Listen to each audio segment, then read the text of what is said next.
Fala galera, bem-vindos ao Pod Nelson Além do Jogo. Estamos falando aqui diretamente do Multi Estúdios, aqui na Praça de Alimentação do Shopping Parque Jacarepaguá, aqui na Zona Oeste do Rio de Janeiro. E hoje vamos bater um papo com a Bruna, que é fundadora da Liga Tênis 10, tá? E vamos contar um pouquinho, tá, da vivência dela na modalidade, dos projetos sociais, um pouquinho da história dela para vocês conhecerem. É bem legal, não percam, tá? Assistam completo, tá? E aí, Bruna? Tudo bem? Tudo Seja ótimo. bem-vindo. Bem-vinda. Hoje é complicado, né? A gente se enrola muito com isso, né? Mas liga não, gente. É assim mesmo. Tudo bem, obrigada pela oportunidade. Super prazer estar aqui, estreando meu primeiro podcast. Simbora. Sério, é primeiro? É. Ai, caramba. Agora eu que fiquei nervoso, gente. Brincadeira. É um prazer estar aqui. Espero que a gente possa estar trocando informações e ajudando mais crianças e mais pessoas a conhecerem o tênis, esse esporte tão maneiro. Sim, a gente ajudar a divulgar um pouquinho e desmistificar um pouco que não é aquele esporte que a gente vendeu uma ideia que era esporte só para rico, né? Exatamente. É um esporte até bem acessível, mais do que outras modalidades que também tem a mesma... não uma alcunha, né? Fica muito feio falar assim, né? Mas ele é rotulado da mesma forma, né? Como se fosse um esporte só de elite, né? Mas ele tem uma acessibilidade muito grande, né? E o que a gente vê com isso também é que você vai contar a sua história pra gente. Claro, vai Pra ser um gente prazer. poder desmistificar um pouquinho isso, falar assim, poxa, que legal a história dela, pô, podia ser a minha, eu podia estar avançando, eu podia estar, de repente, num patamar diferente de um esporte que eu nunca pensei em praticar, porque eu achei que ele era difícil, era intangível, era difícil de praticar. E, na realidade, não é nada disso, né? Ah, não, na verdade eu acho bem fácil, né? Mas eu venho de esporte, ninguém na minha família joga tênis. Geralmente, os tenistas têm essa tradição de ter alguém próximo da família que investe. Eu sempre fui sócia de um clube que tem quadra de tênis, mas até os meus 14 anos eu nunca tinha entrado e pisado para jogar tênis. E o que aconteceu foi que eu vim do vôlei. Eu joguei vôlei no Flamengo, era levantadora, tudo mais. Uma das minhas melhores amigas começou a fazer tênis porque o avô jogava. E aí eu já estava um pouco desmotivada e aí eu falei, vou dar uma chance, e comecei a fazer aula e tô aqui até hoje. E começou assim, essa mudança, né? Do vôlei para o tênis foi natural ou assim, abrupta? Não quero mais o vôlei, vou procurar uma outra atividade esportiva, não.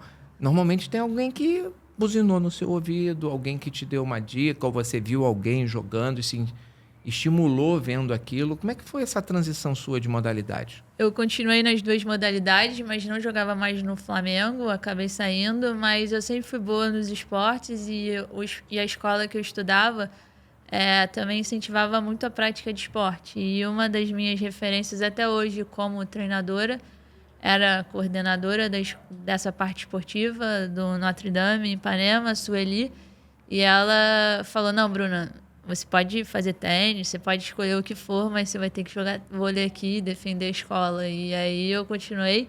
Houve uma certa pressão, né? Não, mas assim, uma Saudável, pressão né? saudável de forma... Porque ela conhecia muito cada atleta, então isso eu levo até hoje na forma de dar aula. Identificar as potencialidades, exatamente, né? Então, tanto é que o meu primeiro trabalho foi treinadora de vôlei do Notre Dame. Então, assim, bem doido o negócio. E aí eu falei, Sueli, eu não sei o que eu quero. E ela falou, Bruna, na hora certa você vai saber o que... Tudo se encaminha na hora certa, né? E aí foi bem engraçado essa transição, porque eu estava liderando o time num amistoso. Eu fazia muito curso de tênis e nada de vôlei. Vôlei eu só lia, eu achava livros de técnica, tática. E aí fui jogar um amistoso contra um amigo meu que fez faculdade comigo de educação física, Marcos, no Marina. E aí eu olhei e o time dele é todo 4-2. Não, isso é futebol. Sei lá, todo boladão e as minhas coisas eram só básicas. Eu falei, acho que agora o meu tempo já veio, bora Precisava pro tênis. estar mais elaborada, mas não era sua praia. Fazia só o básico e uma pessoa que é super próxima a mim, já com um esquema todo profissional. Eu assim, realmente vamos para o tênis, já agora, chegou a hora. Chegou a hora e foi. Encarou assim, na cara e coragem? Sim. Quando eu me formei em educação física, na verdade, eu quase saí de educação física, porque quando eu estava já na faculdade, todas as pessoas da minha turma já estagiavam, e eu voltava para casa e ficava vendo televisão e tal. E aí eu tava assim, eu gosto também de marketing, gosto de conversar, como uma boa geminiana, né? E aí eu falei, educação física não é pra mim, acho muito chato ficar numa sala de musculação, nada contra quem fica.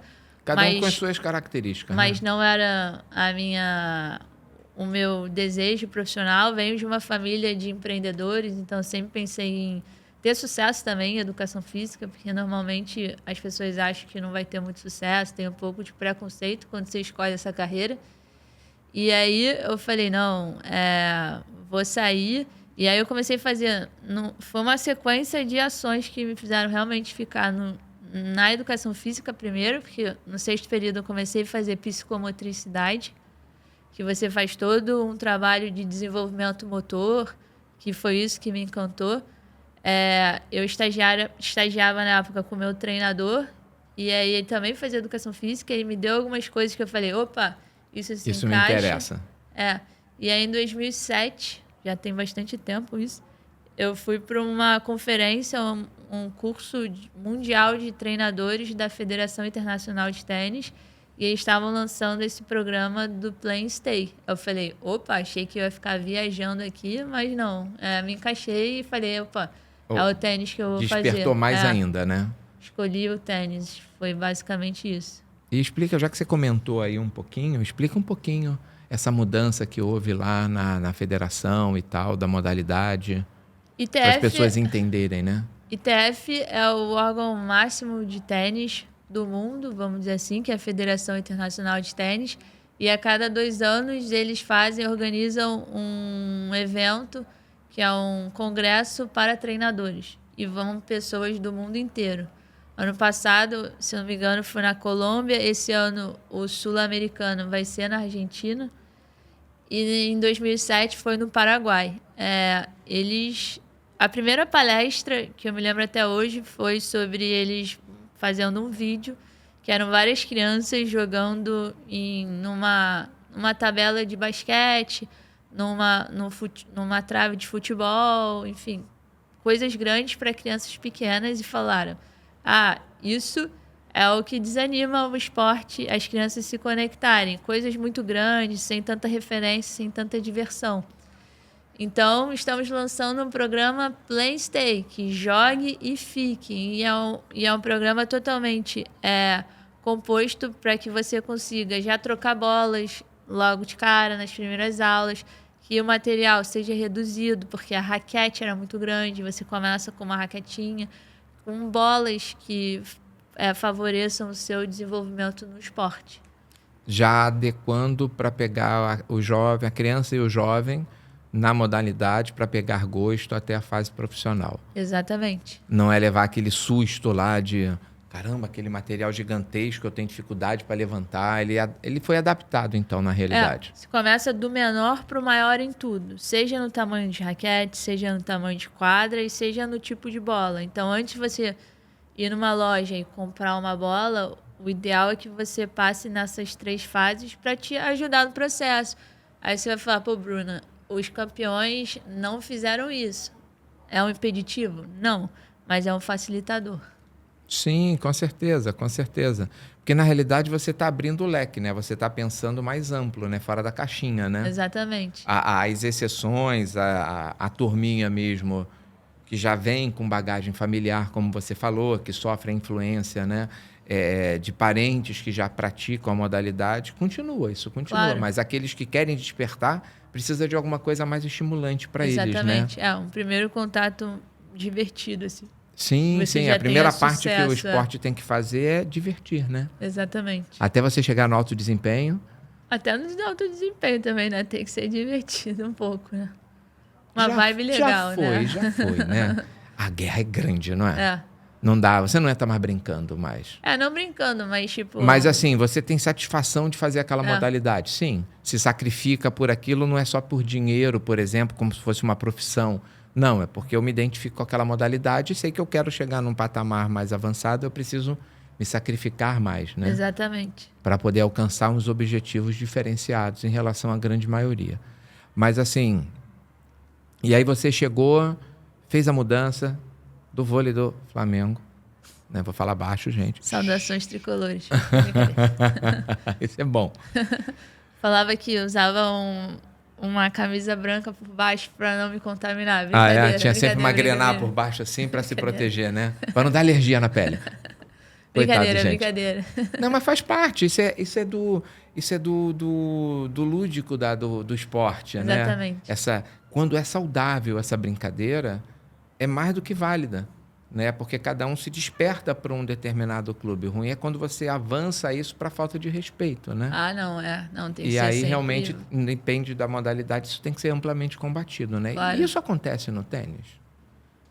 Como você tem no futebol, você tem o clubismo, né? Então, eu torço para o A, não torço para o B. Você no tênis, a gente lida muito com essa questão. Eu jogo no clube... Nem sei se tem, mas vamos falar aqui. Eu jogo no Pinheiros, em São Paulo, né? Eu jogo aqui no Flamengo, no Rio, por exemplo. Botando aleatoriamente 2, tá? Sem critério de escolha nenhuma, tá? E aí, não, os torcedores são rivais, não torce para o outro atleta do tênis porque ele joga no outro. Ele passa por esse tipo de pressão nessa modalidade? Acho que não, porque na verdade o esporte acaba sendo mais individual, né? Então não tem tanto clubismo assim. Tem mais essa parte, vou jogar contra uma outra pessoa. E aí, não sei, mas assim, nessa parte de torcida, não vejo muito. Não tem, né? Ainda é uma coisa saudável, né? Vamos botar assim. Você consegue assistir independente de onde ele treine, onde ele represente. Você vê a pessoa, não o time. É diferente. O futebol, por exemplo, ou outras modalidades, basquete e tal, você vai pelo que representa do time, né? Você tem os atletas que são referências, legal, mas você vai muito pela camisa que está usando, né? E é bom quando não é. Por exemplo, o tênis, para quem às vezes não entende, ela está explicando justamente isso, né? A questão de que ele é mais acessível e ele não é tão excludente como algumas outras modalidades são quando você joga no A ou no local A ou no local B, né? Exato. Mas é um esporte realmente mais individual, né? Então, a ideia acaba não tendo essa parte de clubismo, mas e sim... pode ser que seja, se você gosta ou não da pessoa, você vai torcer. Sim. Mas não pelo time. Agora, uma curiosidade. Agora me surgiu aqui na cabeça. Não me recordo de ter visto. Eu acho que, de repente, nem pode, tá? Eu assisto tênis já há um tempinho. Né? Obviamente, não peguei Marister Bueno. Nem Thomas Koch. Peguei muito, assim, en passant. Né? Eu sou mais geração Guga, né? Guga, Felipe Ligeni, apesar de não ser brasileiro, ser argentino, né? Mas ele se identificou como brasileiro, né? Exatamente. Então, assim, eu peguei muito dessa leva, né? Que tornou o esporte bem mais popular aqui no Brasil, até por conta do acesso da mídia, né? Na época que eles apareceram, né? Os anteriores, os antecessores tiveram muito mais dificuldade porque não tinha uma mídia tão acessível, né? Como a gente tem, inclusive, hoje. Então, você no teu celular, você assiste qualquer competição do mundo, né? Claro. Então, você consegue, né, dar alcance para qualquer modalidade esportiva, qualquer atleta, qualquer expoente que você tenha. E aí, nessa época que eu assistia para cá, eu nunca vi, por exemplo, um atleta entrar com uma camisa de um clube, por exemplo.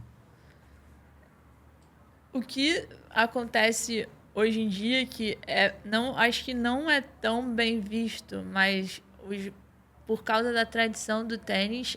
um dress code deles? Tem alguma coisa definida de dress code? O Kyrgios, por exemplo, o jogador australiano que hoje parou de jogar, tá narrando, comentarista da ESPN agora, eu acho, ele sempre entrou nos jogos com camisa de basquete, né?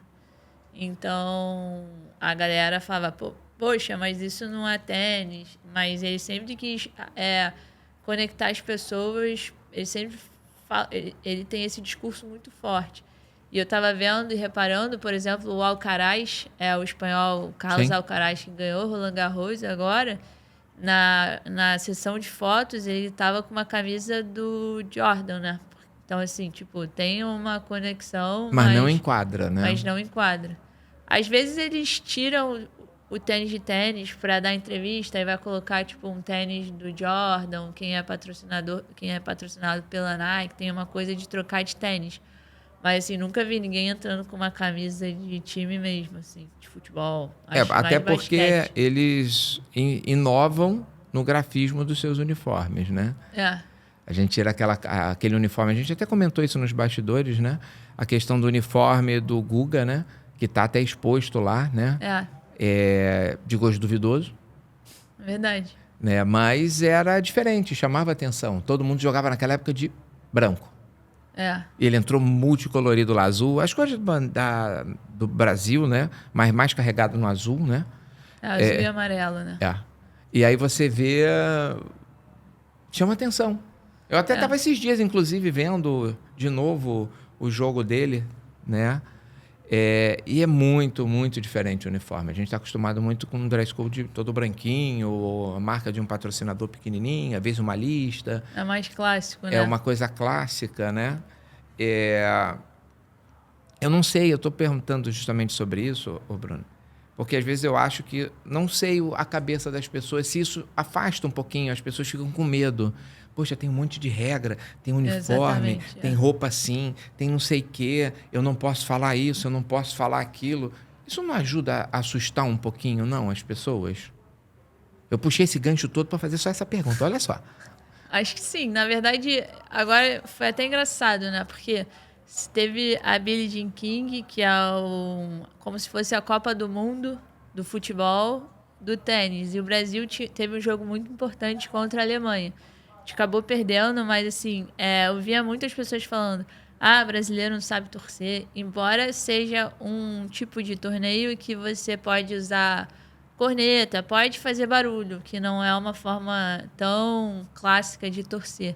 E agora em Roland Garros eu tava assistindo, Silêncio eu total. Até filmei. Pior que não. Não. Tava tipo uma loucura, os caras lá com aquela tipo um trompete. Trompete, todo mundo cantando a marcha francesa e tal.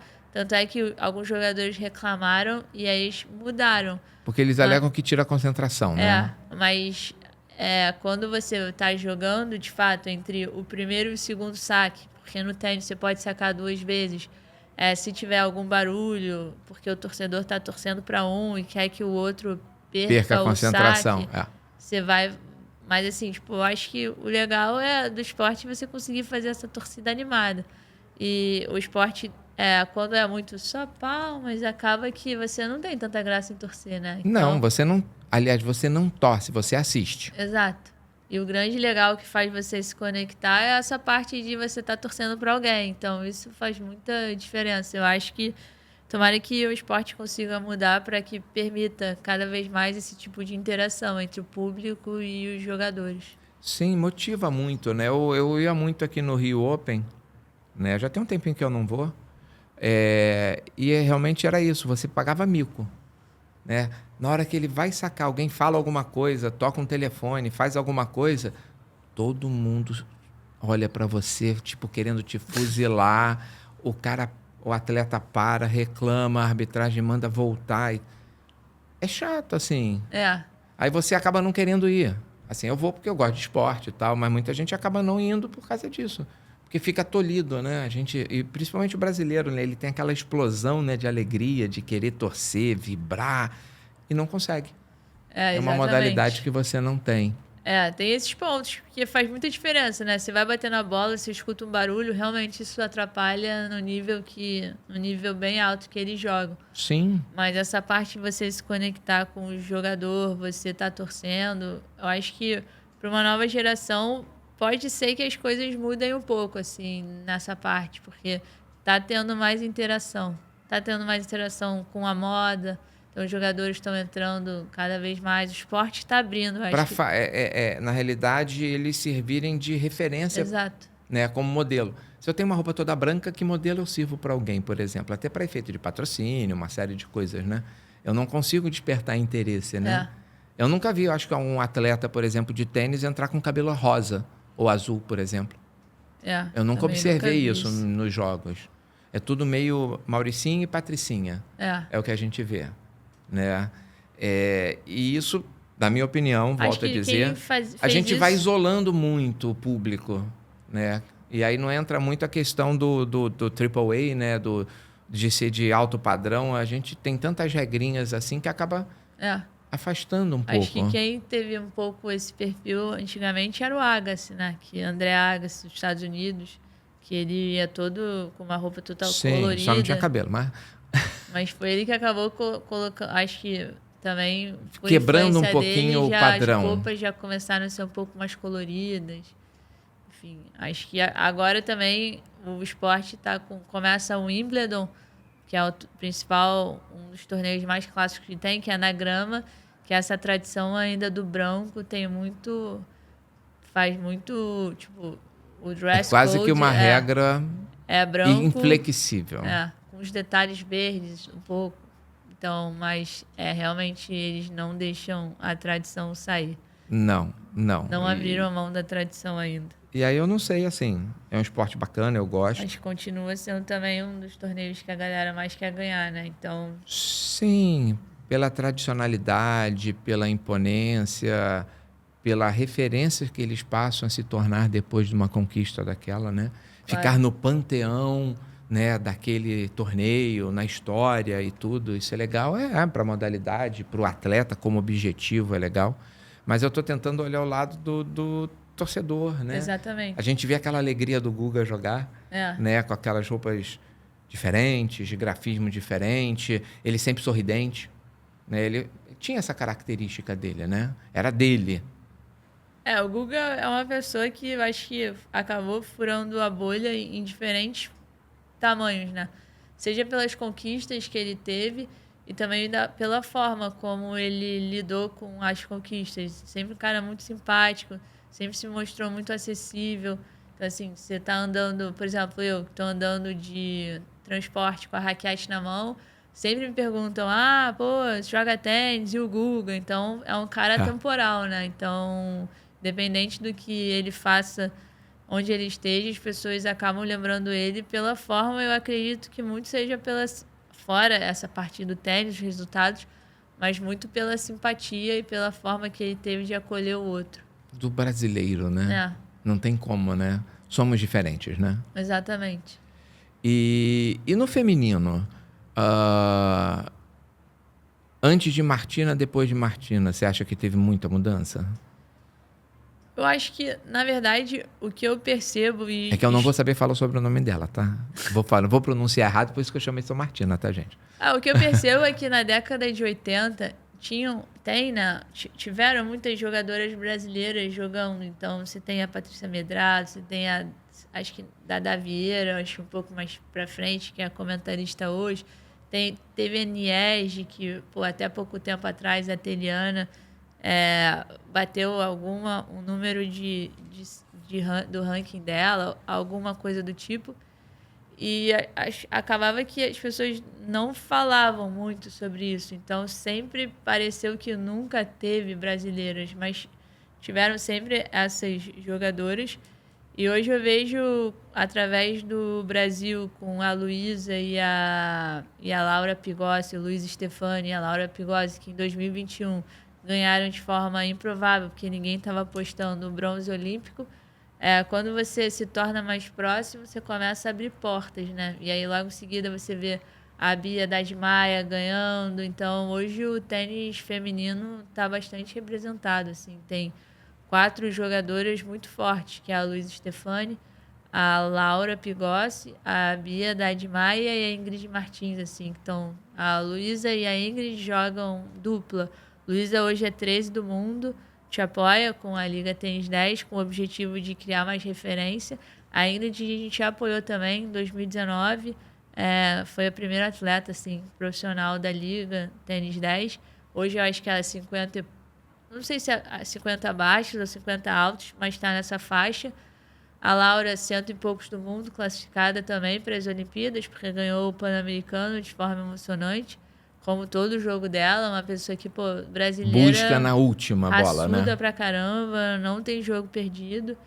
E a Bia, 20 agora, mas há 2 anos top 20. Então, assim, eu acho que o tênis feminino está cada vez mais representado. A nova geração Promete, né? de crianças tem a possibilidade de ter grandes jogadores e grandes pessoas dentro e fora de quadra como referência.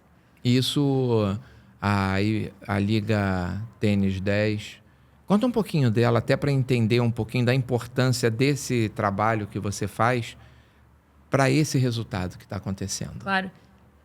Como a gente já estava batendo um papo aqui, quando eu me formei em Educação Física, em 2007, o tênis não estava tão aberto como é hoje.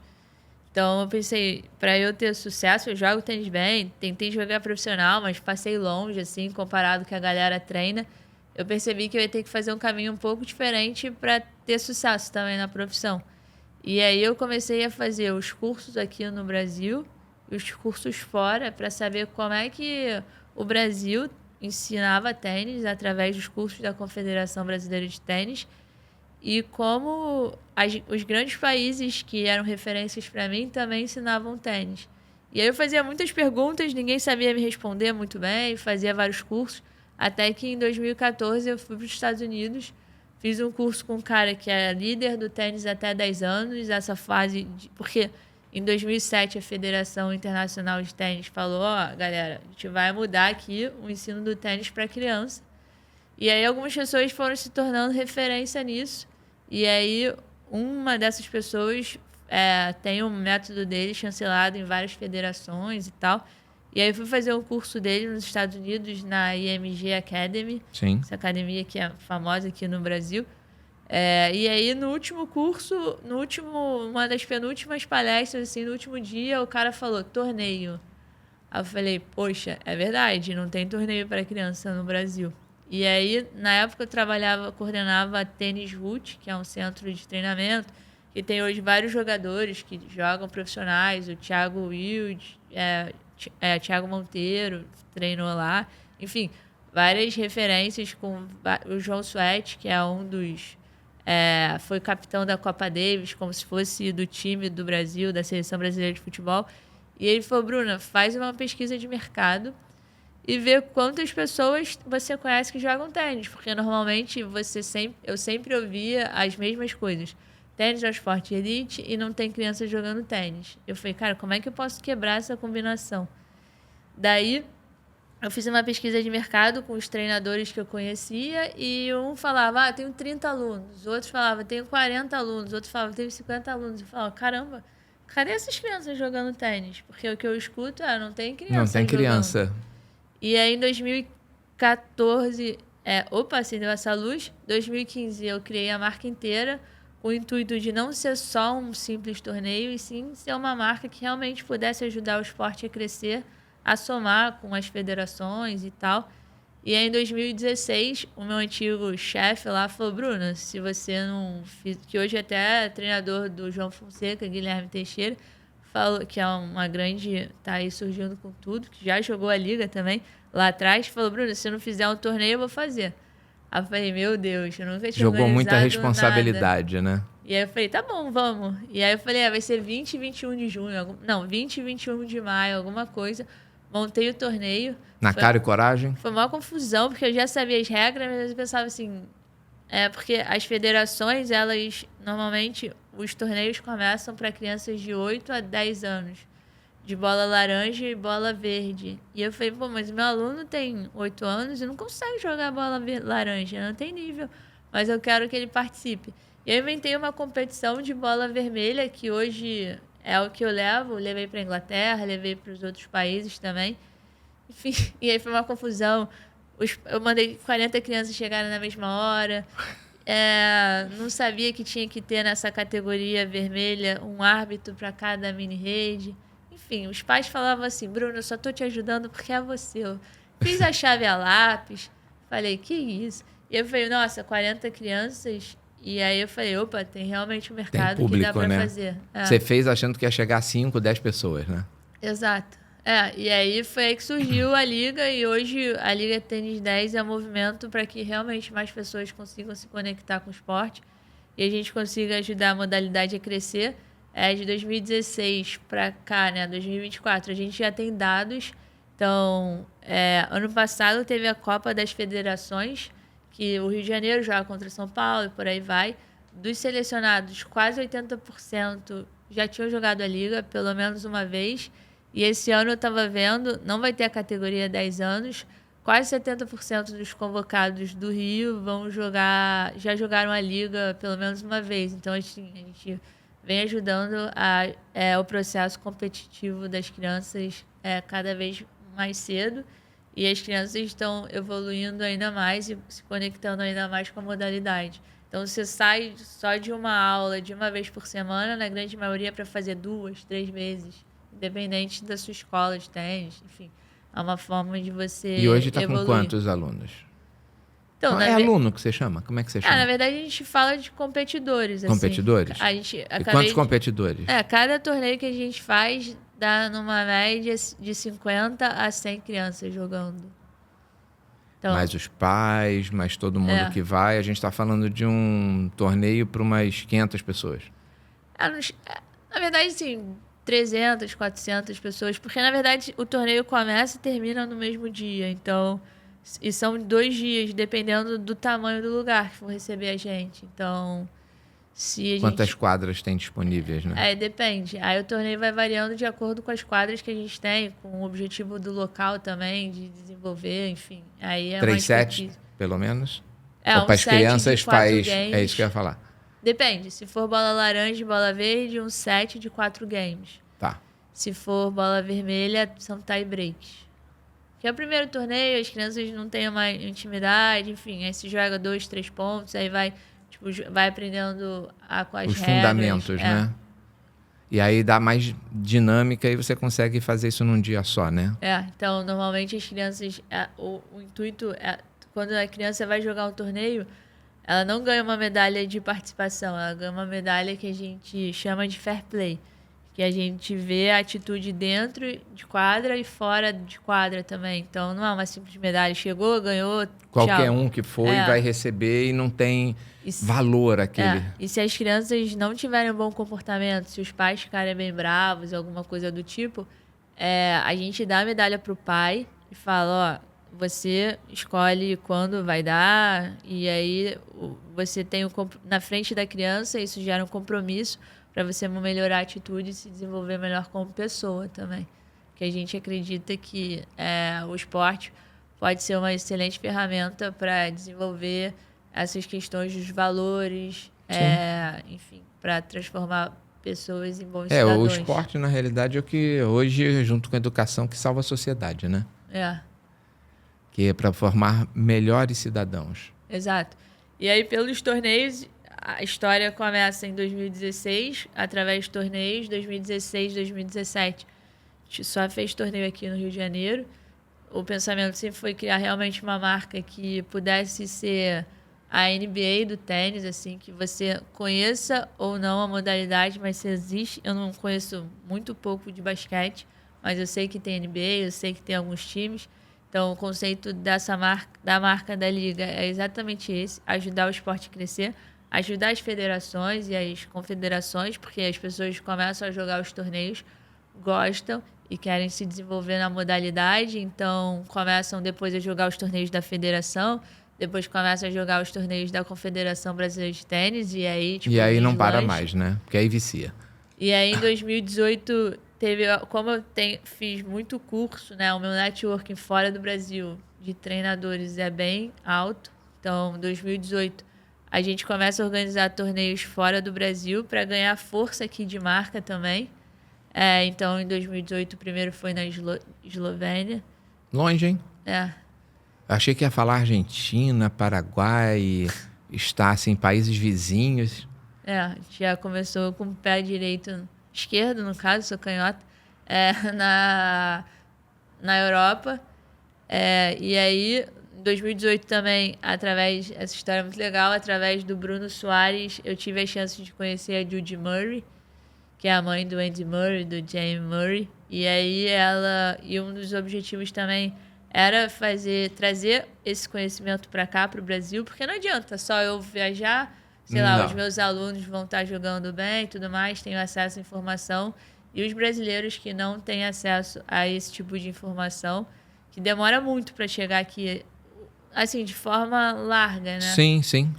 Então, em 2018, eu a conheço, e tem um outro grande desafio que em 2019 eu consigo trazê-la para o Rio, e a Liga Tênis 10 organiza o primeiro curso de capacitação para treinadores com outras pessoas e tudo mais, mas foi tipo, o nosso primeiro marco. Começar a fazer um intercâmbio, né? Isso exatamente. É importante, né? E assim, uma coisa que você falou, Bruna, que é legal, e a gente também costuma muito falar disso aqui, conhecimento é para ser repassado. Exatamente. Não é para ser retido, né? Então assim, você buscou o conhecimento, né, viajando o mundo e tal, fazendo intercâmbio com outros treinadores, outras metodologias, né, de ensino da modalidade, mas a sua preocupação era aprender mais para poder repassar mais. Exato. Porque na verdade eu tenho acesso e tenho chance de viajar, né? Então eu poderia falar, opa, as informações são minhas, vou ficar aqui. Mas o intuito sempre foi realmente criar uma marca com braços que eu acho, o que eu gostaria que fizessem comigo como treinadora. Então, assim, eu queria que meus alunos tivessem a chance de jogar bons torneios, com qualidade. E que não fosse simplesmente um aluno que participasse do torneio e tchau. Que pode existir esse tipo de torneio, porque cada torneio conta uma história diferente. Não necessariamente uma exclusividade minha. Então eu posso trazer informação para cá. Então a gente tem esse braço que são informações com workshop. Tem esse braço social, que 10% das vagas de tudo que a gente faz é voltado para projetos sociais, que o Rio de Janeiro é muito forte em projeto social, tem muitos bons projetos atuando no dia a dia. Então, que essas crianças também tenham oportunidade de se desenvolver, e que eu não fique atrás procurando padrinhos e madrinhas, nada contra, assim, mas que a gente já colocasse isso no nosso DNA. Então, hoje, crianças de projeto social têm a chance de jogar de forma competitiva, e é muito legal vê-las se desenvolvendo, jogando os torneios de federação, jogando os torneios da Confederação Brasileira de Tênis. Essa parte. E aí depois surgiu essa parte de apoiar jogadoras, principalmente para criar referência. Então, entra a Ingrid, 2 anos depois entra a Luísa Stefani. Quando eu comecei a apoiar ela em 2021, foi porque, conversando com a Judy Murray, que hoje continua uma das mentoras, e falo com ela até hoje, enfim, eu falei, o que você fazia quando, sei lá, às vezes eu sempre tenho algumas dúvidas, e ela me disse, Bruna, você tem que ficar próxima do tênis feminino. Isso foi mais ou menos ali em 2020, e eu falei, como eu vou fazer isso? Eu já criei um grupo no WhatsApp, porque ela, na pandemia, tem um programa que se chama Missy Hits, que o objetivo é fazer com que meninas se conectem com o esporte através da dança, com tênis. E aí ela estava na pandemia promovendo o curso dela, e ela falou, Bruna, abri aqui, divulga para as professoras e para as pessoas que você conhece. E eu falei, eu não vou ficar jogando isso, mandando para cada pessoa que eu conheço. E aí eu criei um grupo no WhatsApp de professoras do Brasil. Normalmente você escuta que não tem professora mulher dando aula. Sim. E hoje tem, sei lá, tem mais de 260 treinadoras do Brasil inteiro no grupo. Algumas já saíram, então devem ter mais de 300 treinadoras do Brasil que já passaram. Existe um grupo da América Latina toda que tem menos treinadoras que o nosso grupo. Está falando de América do Sul e América Latina. E aí eu falei, cara, mas como é que eu vou fazer isso? E aí um dia eu tava vendo o jogo da Luísa com a Ingrid, era um torneio que teve em Brasília, E eu falei, opa, Luísa. E aí eu mandei uma mensagem para ela, não respondeu. E ela tinha sido muito legal comigo na pandemia, porque os valores dela são incríveis. E aí eu falei, puxa vida, ela não me respondeu. E aí depois ela me respondeu, e aí eu falei, pô, você tem agente? Queria te fazer uma proposta. Sim, sim. E assim, é aquilo que a gente aprende, ou não a gente já tem, né? E aí ela falou, pô, na época o irmão dela era o agente, fala com o meu irmão, e aí eu falei com o Arthur, que também vem de faculdade dos Estados Unidos. Hoje ele mora lá em New Jersey, enfim, trabalha com tênis também. E aí eu falei, Arthur, é isso da liga, eu quero pagar, porque o apoio é financeiro também. E aí a gente criou lá, e aí isso foi tipo novembro, dezembro, rolou, não rolou. Fevereiro a gente já começou. E aí em 2021, ela não ia para as Olimpíadas, e aí depois ela foi para as Olimpíadas, eu falava, yes, eu apoio uma atleta que vai para as Olimpíadas. E aí depois legal isso, né? eu falei, yes, eu apoio, tipo, a Liga Tênis 10 apoia uma atleta que ganhou uma medalha. Eu achei, tipo, incrível. E aí a gente... Tudo tem sinergia, né? E aí hoje a mãe dela, a Alessandra, também está nesse processo, porque ela acredita muito em informação, acesso à informação, e hoje a gente... a Liga é uma ponte para que ela conheça os pais e ela consiga ajudar os pais a saberem as histórias, enfim, quais são os caminhos, uma referência vitoriosa perto para motivar a nova geração também de pais a estar ganhando informação. E o último lado tem essa parte de inclusão. Os meus pais são surdos, sempre pensei em fazer coisas para incluir mais pessoas jogando tênis.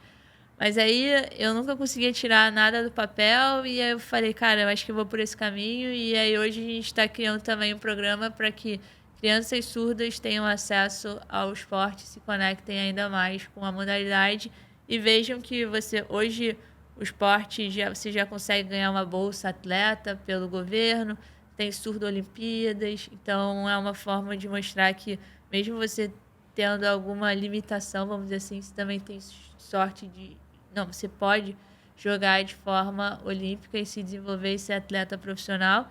E nesse campo de vendas, a gente desenvolveu desde sempre os mascotes da liga. Caiu aqui, mas vou te dar um presente.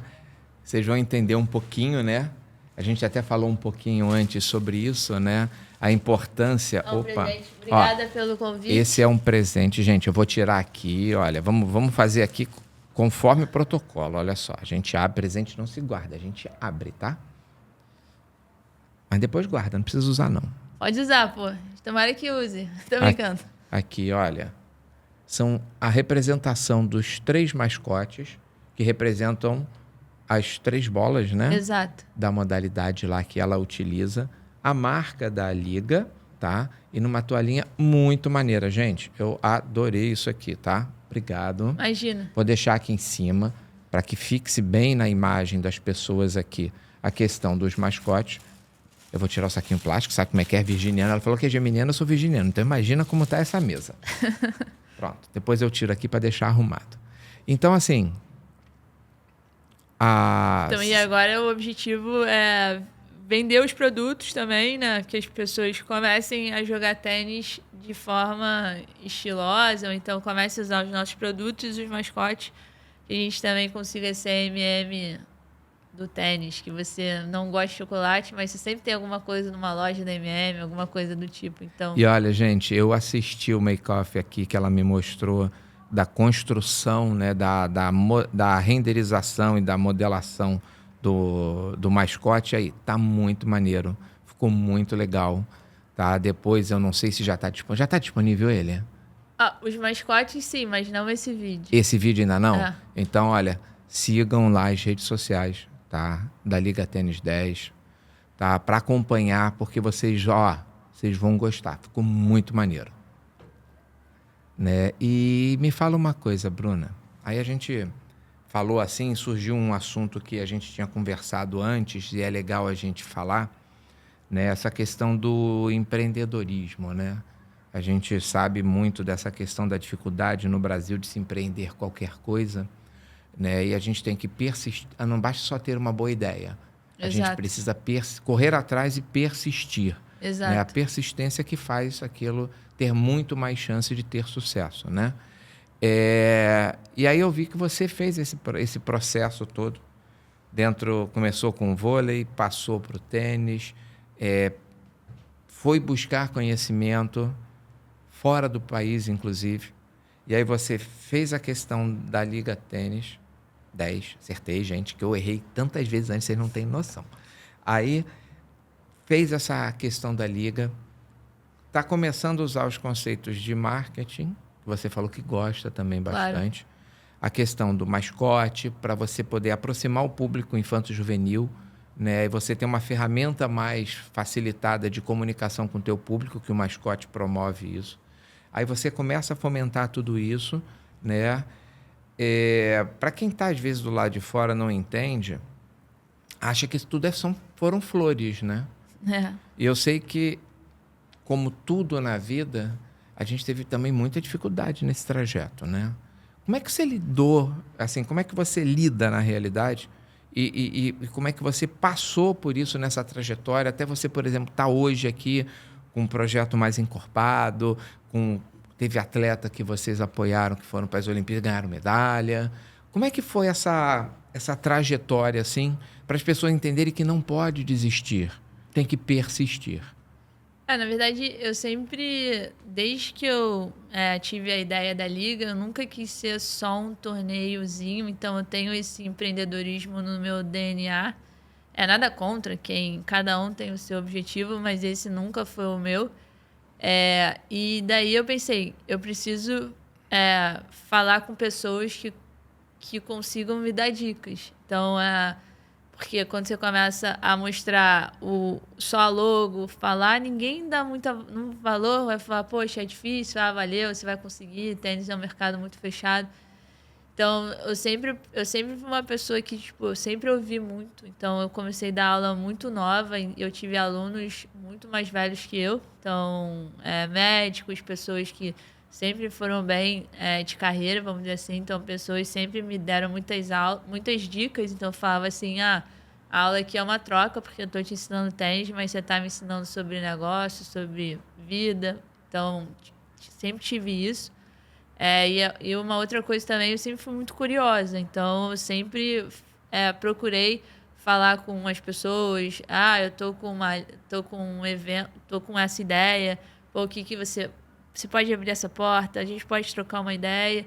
Então, em 2018, eu me lembro que eu comecei a fazer coaching, processo de coaching de business. Todo mundo me achava meio maluca. E aí eu falei, pô, se uma pessoa acreditou na minha ideia, e eu já tinha 2 anos de Liga, né? Se uma pessoa tá acreditando e, pô, ela é coaching profissional, toda renomada, na época, em 2018, já pagava uma fortuna de hora-aula, eu falei, pô, é esse investimento que eu vou fazer. E aí eu fiz esse processo de coaching até 2021. E eu sempre fui buscando mentores para me ajudar, sempre tive visão mesmo, sempre fui fora da caixa. Então, pô, vou fazer torneio lá fora. Tem uma história que é muito engraçada, que em 2012 eu nem tinha Liga ainda, mas eu fui fazer um curso na Inglaterra e normalmente lá você faz 2 dias, um mês depois você faz mais 2 dias. E eu falei, cara, como é que eu vou fazer esses 2 dias? Eu não vou voltar. E aí era o curso, eu estava em Londres e o curso era como se fosse em Itaipava aqui. Você tinha que pegar um trem e mudar de cidade, eu não sabia. E aí eu fui e a tutora falou, você tem que fazer um estágio para você ganhar o certificado. Eu falei, tá bom, posso fazer aqui? Ela falou, não, você vai ter que fazer em algum outro lugar. Eu falei, tá, obrigada. Aí no dia seguinte eu volto, eu estava em Notting Hill, eu me perdi lá para chegar na casa onde eu estava, de um amigo meu. E aí na época estavam lançando os aplicativos, eu falei, galera, eu não vou nessa festa, eu vou voltar cedo porque eu tenho que pegar um trem, né? Vou para Itaipava, vamos dizer assim. Sim. Não tô aqui pertinho, vocês estão aí pertinho, estão com a vida ganha, entre aspas, eu não, vou ter que acordar bem mais cedo. E aí eu perguntei pro taxista, eu sempre fui muito de falar e tal. Eu falei, cara, como é que é o nome da rua perfeito para eu nunca mais me perder? E aí o cara me falou, e ele falou, o que você tá fazendo aqui? Eu, taxista, eu falei, eu trabalho com tênis. Eu falei, pô, você pode me dizer os clubes de tênis que estão perto daqui? E aí ele escreveu 3, assim. E aí no dia seguinte eu falei, eu tô perto desses lugares. E ela olhou e falou, isso aqui é clube de milionário, isso aqui é clube de sei lá quem, ninguém vai te dar a oportunidade. Tenta um Wimbledon. Aí eu falei, pô, essa moça tá de brincadeira, né? Não deve ser o Wimbledon. E aí ela escreveu o nome do head coach, e aí quando eu cheguei onde eu tava, lá na minha casa, vamos dizer assim, eu falei, é o Wimbledon. Aí eu fui lá, se fosse hoje, talvez eu não conseguiria, porque, tipo, o esquema, o torneio, 10 anos, 11 anos depois, 12 anos, cresceu muito. E aí eu cheguei lá e falei para um guarda, pô, posso falar com esse cara aqui? Aí ele falou, quem é você na fila do pão pra estar aqui, né? E aí eu falei, pô, eu sou a Bruna do Brasil. Aí o cara falou, ele já foi embora, tenta amanhã. E aí no dia seguinte eu fui, e aí eu falei, pô, posso assistir as aulas dele? Ele falou, cara, não é assim que entra aqui. Aí eu falei, entendi. Aí eu falei, pô, mas o que eu vou fazer esperando ele? Ele falou, vai o guardinha, né? Ele falou, vai no museu. Eu falei, tá bom. Aí quando eu cheguei no museu, fiquei lá no museu, quando já tava acabando, esse Dan Block-Sohan, continua ainda como head coach de Wimbledon, aparece lá e fala, é você que quer falar comigo? Eu falei, aham. Eu falei, tem um projeto de tênis nas escolas, eu tenho que fazer um estágio, eu posso fazer aqui? Aí ele falou, sabe quantas pessoas me perguntam isso? Eu falei, não tenho ideia. Ele falou, muitas. Eu falei, mas eu posso fazer ou não? E aí ele falou, tá, se você comprovar que você tá no curso e tal, e a mulher responder, tá aqui meu e-mail, não sei o quê. E aí eu fui, quando comecei a mandar e-mail, eu ia pra Suíça para fazer um outro curso e voltava pra Inglaterra. E aí a moça, a tutora, não respondia e eu continuava mandando e-mail e ele deve falar, caraca, chata pra caramba. E aí eu acabei conseguindo aquela questão da persistência, né? Exatamente. Então, muito do que, voltando para sua pergunta, dando esse exemplo, de estar hoje onde a gente está construindo esse cenário é pela persistência e pela vontade de construir uma coisa legal que possa ajudar a mais pessoas terem acesso a essa modalidade. Então, isso é legal, né? A gente, querendo ou não, a gente acaba sendo um pouco de referência também para elas, né? Principalmente para a garotada, né? A gente está vendo aqui um monte de criança passando aqui em volta do estúdio, dando tchauzinho e tal. É legal a gente olhar e a gente saber que, de alguma forma, a gente está transmitindo algo positivo para eles, né? Exatamente. Mas é a possibilidade de você conseguir trazer mais pessoas, mais crianças, mais famílias para o nosso esporte, né? Eu acho que o Brasil tem uma população gigante. Sim, tem espaço para todo mundo, né? Saiu um estudo que acho que 3 ou 4% da população brasileira joga tênis, então acho que a gente tem um número grande. A gente tem essa possibilidade de dar uma alavancada também, trazer mais pessoas para a modalidade, que é bom para todo mundo, né? Sim. E a gente até falou um pouquinho sobre isso, Bruna, que as pessoas às vezes acham, Luísa, né? Que a gente vai falar um pouquinho da Luísa, que ela é atleta profissional, né? E o irmão dela não, né? Porque as pessoas acham, vou jogar tênis, eu tenho tênis recreativo, né? Eu vou fazer como atividade esportiva, e eu tenho tênis de competição. Exato. Eu quero ser um atleta de alto rendimento, né? Então, assim, são duas coisas distintas, mas não tem só isso, né? O tênis hoje tem uma infinidade de oportunidades, né? Seja nessa parte de saúde, seja nessa parte de você conseguir lidar com as suas próprias emoções. É óbvio que você vai falar que todo esporte promove isso, mas no tênis é uma coisa direta, porque por mais que você esteja no seu time, você que tem que tomar as decisões, e não é uma coisa que tipo, eu passei e aí o outro cara fez o gol no futebol, alguma coisa do tipo, então a bola tá passando por você todo o tempo. Você é o dono do seu destino ali na quadra. E você tem que lidar com a pressão, seja quando você está muito feliz, então você fez uma super jogada maravilhosa, foi a melhor jogada do torneio, vamos dizer assim, valeu um ponto, e o seu erro também vale um ponto. Então você tem que estar sempre num limite ali para você não deixar a felicidade te alavancar e nem a sua tristeza por ter errado ou perdido um ponto te alavancar para te depreciar. E fora que também você lida com as emoções. Então, tipo, quando eu vejo as partidas, eu consigo ver se a criança é explosiva ou como é que... Ou ela traz a tristeza para ela e desiste, ou ela foge da responsabilidade, por aí vai. E externa isso na quadra, né? No estilo de jogo, né? Exatamente. Tem tudo isso. E aí você pode se desenvolver nessa parte de saúde, você pode tentar um tênis profissional. Você pode tentar o tênis profissional, você pode tentar o tênis universitário. E você também pode estar aqui no Brasil usando isso para sua promoção de, tipo, eu vou jogar com alguém do meu trabalho. Então, então se você De preferência com o chefe, para humilhar o chefe. Eu entendi. Não, tudo bem, faz parte. Faz parte do lúdico, né, do funcionário, né? Então, existem várias possibilidades, vários caminhos que o esporte, o tênis, ele promove.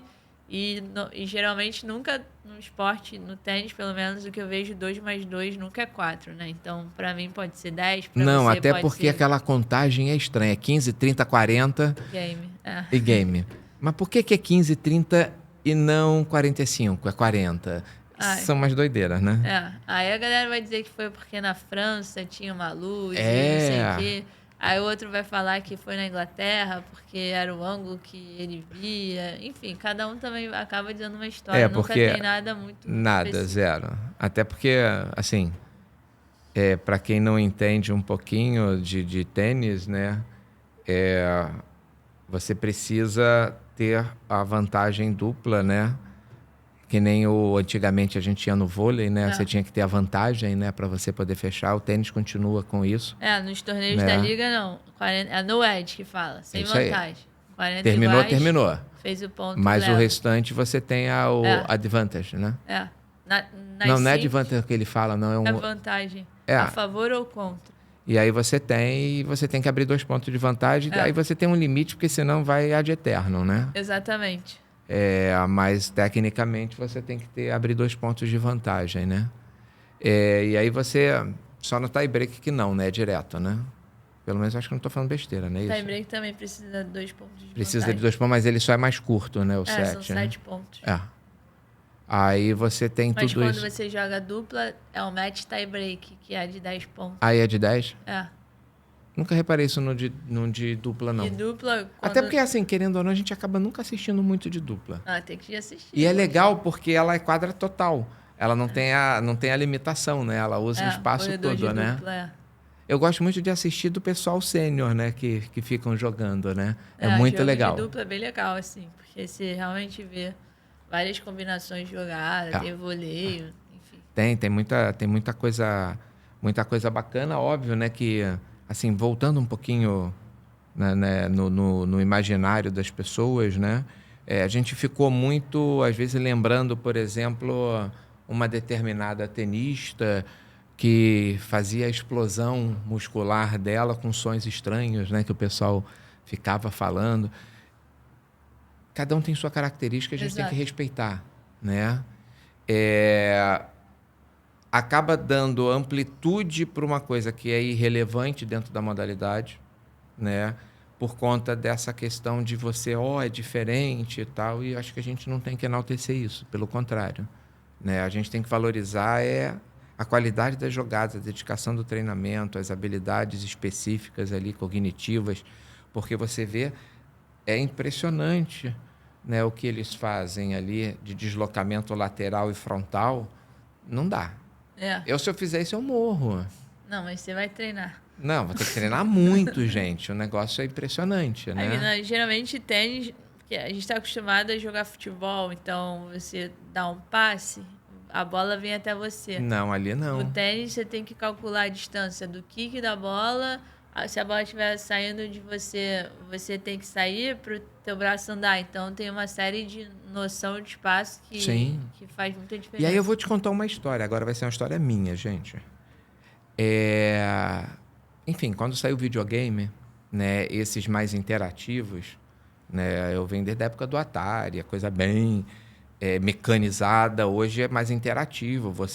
Ele faz a leitura corporal, então você interage com o jogo e tal.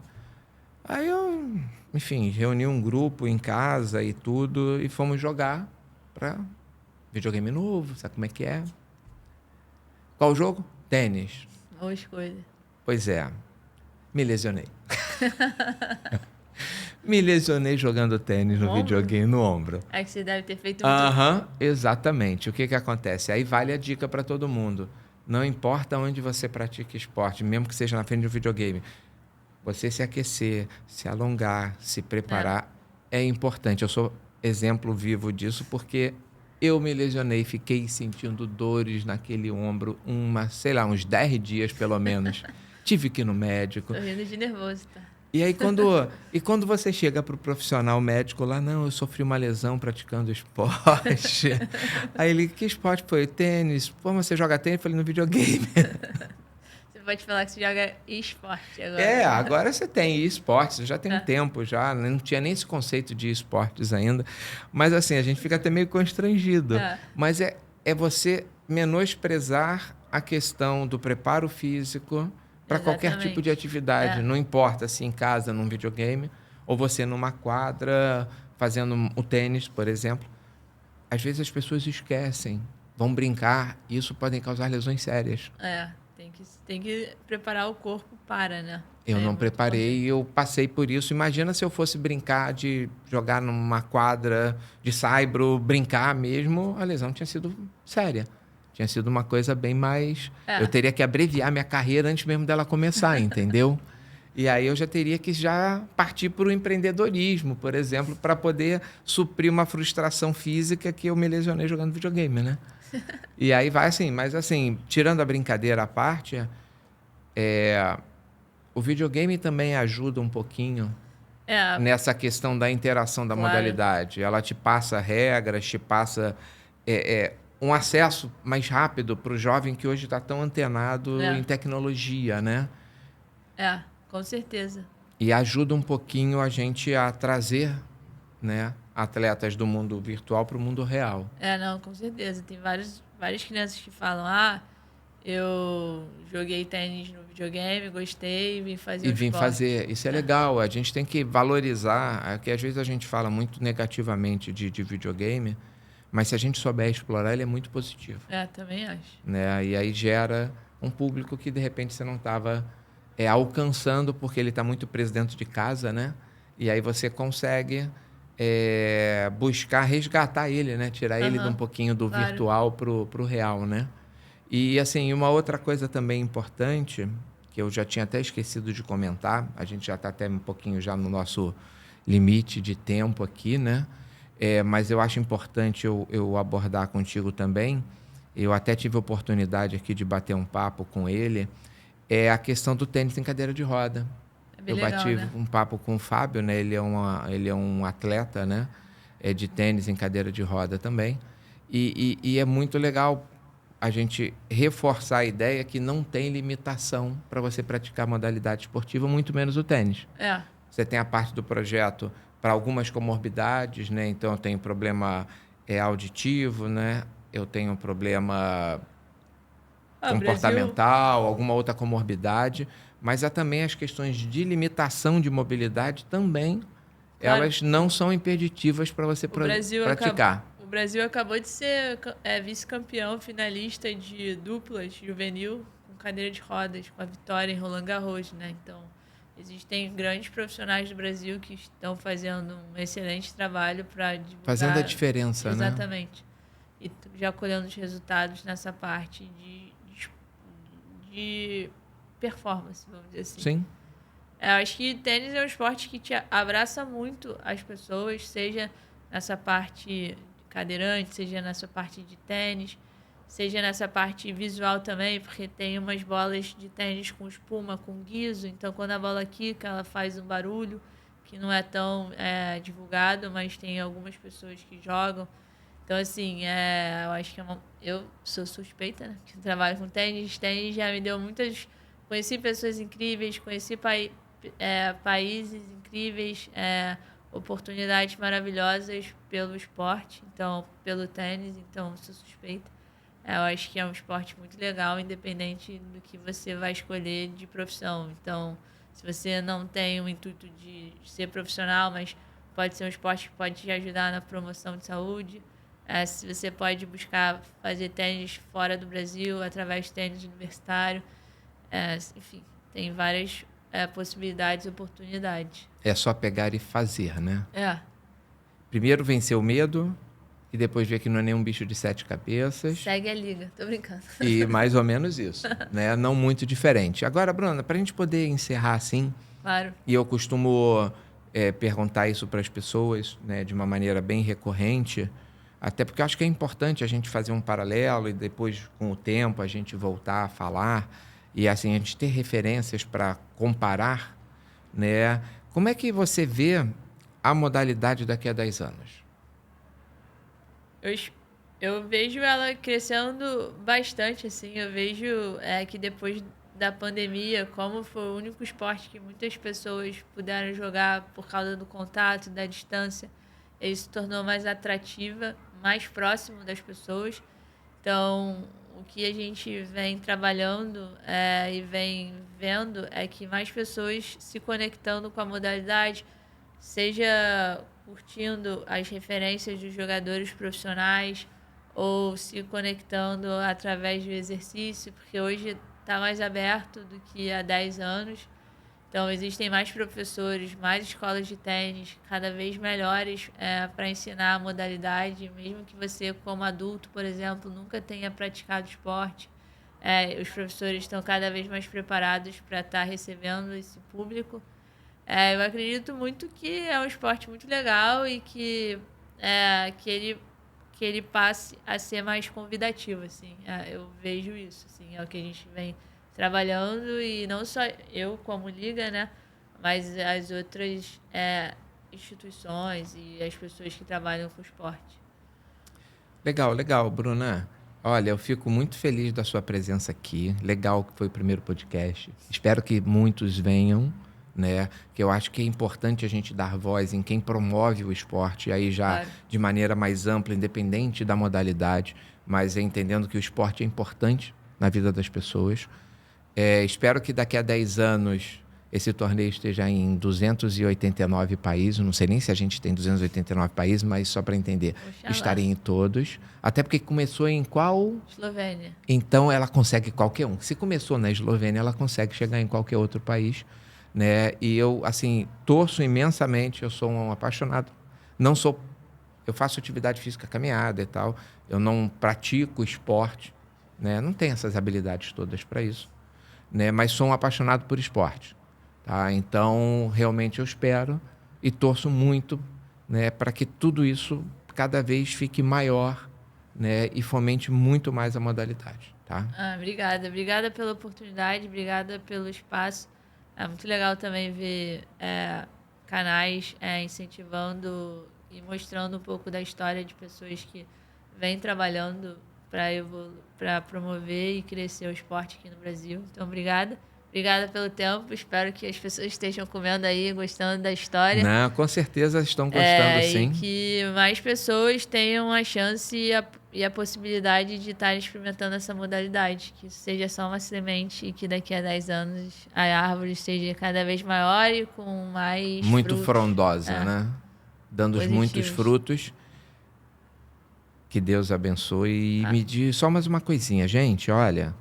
Se vocês quiserem uma toalhinha igual a minha, que essa aqui é minha, tá? Entre nas redes sociais deles lá, conversa com ela, que ela vai explicar como é que vocês conseguem uma toalhinha dessa para vocês. Claro. Tá? Eu já estou fazendo propaganda, nem tinha alinhado isso com ela. Não sei nem se ela tem tanta toalhinha, não, mas espero que ela tenha muita toalhinha e que vocês curtam, comprem bastante para ajudar o projeto, para, inclusive, ajudar a fomentar nas pessoas que têm mais dificuldade financeira estarem praticando uma atividade esportiva que é muito legal como o tênis. Na verdade, nessa parte de investimento, a Liga tem investimento... a gente sempre pensou em... Normalmente, o esporte brasileiro é muito dependente dos patrocinadores. Sim. E a nossa ideia, o nosso conceito sempre foi crescer de forma independente, no sentido de ser marca forte e que os patrocínios eles comecem a chegar já sabendo o que a gente vem fazendo. Então...